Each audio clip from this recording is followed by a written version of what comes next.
Hey guys, what's up? What's going on? And welcome back to the channel. I just kind of wanted to update you on where I'm at with the whole steering box upgrade.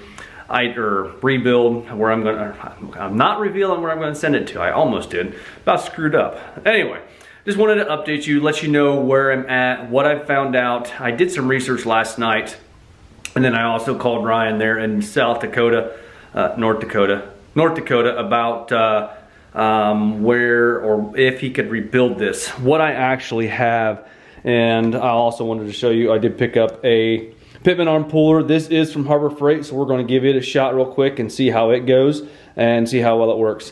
What this actually is, this is a Borgeson upgraded steering box, and I'll put the link in the description for the part number that I found in this and what I believe that it is. I'm going to do some more cleaning, maybe up here on the cap, and see if I can find a part number or something like that. But no, I was right last night when I was saying it just didn't look right. Even the 3/4 ton trucks, they do have a splined shaft with a cutout right here that a bolt goes down through your steering shaft and holds it in place. The way this one is it has this cap that goes over it, and then you got your spline out here. Basically it's an adapter, and then you have set screws with jam nuts that hold on this flat piece on the flat side of the shaft here, and then right here there's like a little indentation in the shaft that adapter slides on. So when I said this really didn't look right last night, that's because this is an upgraded Borgeson steering box for the 2nd gen. And also it goes along with the steering shaft that's in the truck. So right now I do want to get that pitman arm off. So I don't pay for shipping on that to go to North Dakota. I'll get it right. And that's just extra shipping that I'd be paying for. He said it's not necessary. I don't need it. The only thing it's going to do is when it gets to him, he's going to pull it off. He's going to set it to the side and put it back in a box. And it's going to cost extra shipping for him. And it's going to be extra shipping for me. So let's go ahead and get this off. Like I said, this is the pitman arm from Harbor Freight. I'll grab the packaging before I close out this video and show you. I did take some oil and put on the threads there. Actually, I used assembly lube, some engine assembly lube, to put on there just to help lubricate the threads as I try and take this off. All right, I had to stop a minute because the mail lady came to deliver a package. Got a new sight for my one target pistol. Been waiting on this for a while. I put a rail on top of it. I shoot a small bore league in the winter times with 22s, and we've started a pistol league this year also. I shoot a Browning Buckmark is what I prefer as far as my 22 target pistol. Been shooting iron sights for a while, and I wanted to try something different as far as some red dot. I've never actually shot with a red dot as far as my own. I shot a friend's and it was pretty nice. This is a UTG product, and this is the Reflex Micro Dot, and this one comes in red and green. I will put a link in the description for Amazon. This is where I picked this up. Like I said, this is a UTG product, and then the rail I put on top of the pistol was a Tactical Solutions. And that also is available on Amazon. So that's a pretty nice little piece right there to have on top of a pistol.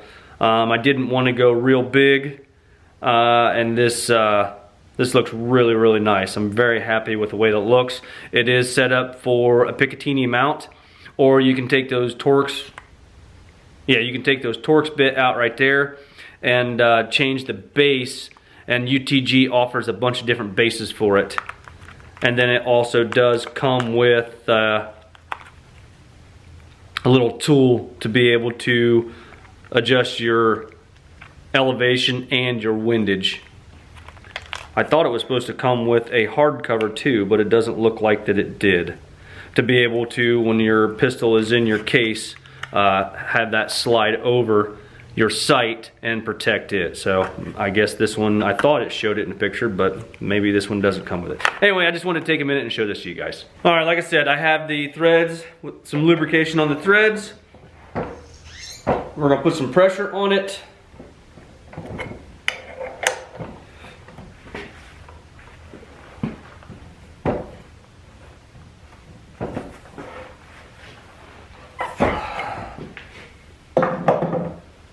And then instead of hammering on the bottom of it, I'm going to put a hammer on it like that.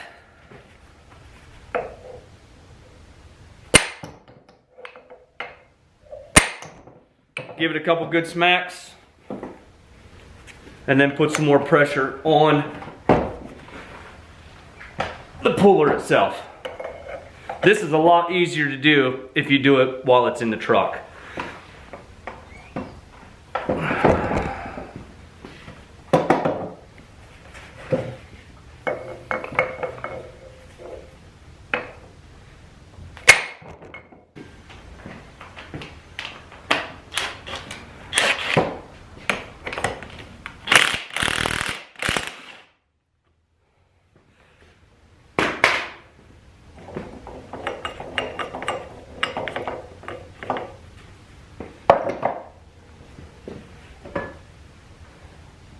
Alright, to ship this back, I bought a motor a while back, and it came in a big box and it was lined with this real thick cardboard. So I cut down a bunch of pieces and I lined this Amazon box, and that's what I'm going to do. And then I also took and put some plugs in the oil ports to try and help alleviate some of the oil coming through. Yeah, as you saw, that was not working the best for me, so I went ahead and used my impact on it, and it actually popped it off pretty quick. I don't usually necessarily like to use an impact on stuff like this just because it messes up the threads on the puller, but I was pleasantly surprised on how well it worked. Like I said, it's a lot easier to do this when it's still in a vehicle. So this is a Harbor Freight piece for I think with my 20% off coupon, I paid like $13, $14 for it. And this one does also have a end in it to where you can put a 3/8 ratchet in there, or a 3/8 breaker bar. A lot of them that I've saw has just a spot right here where you put your wrench on it, and then it has a spot on the end where it's rounded where you can actually hammer on it. So I'm gonna get this bagged up. Got a trusty old Menards bag here. Their bags are nice and thick. Gonna put it down in there just so I don't have any more oil seepage. And get this boxed up, get a label on it, and get this shipped out today. Alright, that's pretty much all I have. I just want to show you guys that, and since I didn't get to pull the pitman arm off last night, and also let you know what I found out about the steering box. It is actually a Borgeson steering box. So like I said, I'll try and find some links and put them in the description for that steering box, and also for the Borgeson steering shaft. What that Borgeson steering shaft does, it alleviates, or I'm sorry, it gets rid of the rag joint that's in there, that rubber joint that's in your steering shaft. It gets rid of that. That way you don't have any steering shaft play there. And that is not the issue on my truck. The issue is the steering box itself. I don't know how many miles is on that box. I did look at their website last night, and for the most part they carry a 3 and a 5 year warranty. I'm going to assume it's more than 5 years. I've owned a truck for 4 years now, and so we are hitting that almost that 5 year mark, and it's past the 3 year mark. But anyway, he said he could rebuild it. I looked at the box. I don't know if I said that. It is a Delphi box, so he is able to rebuild it. One last thing I do have for you. If you can see right here in the shaft, this is what I was talking about. You can see the narrow lines on the spline, and then they have those wide lines on the spline right there. And those are in 4 corners, or the 4 sides of this round female portion that goes on the sector shaft of your steering box. So like I said, that's pretty much all I have. Gonna head out and get that to UPS. That way it can get shipped down the road today. Everything is continuously shutting down. I'm here in Ohio, so everybody's healthy, everybody's happy. We've got plenty of food, so I guess that's all that matters. Gonna come home and do some work on this bracket for the vacuum on the mower. Try and get things out of here and up on there. But other than that, if you don't mind, hit that like button, give me a thumbs up. Subscribe if you have not already done so, and we'll talk to you guys later on.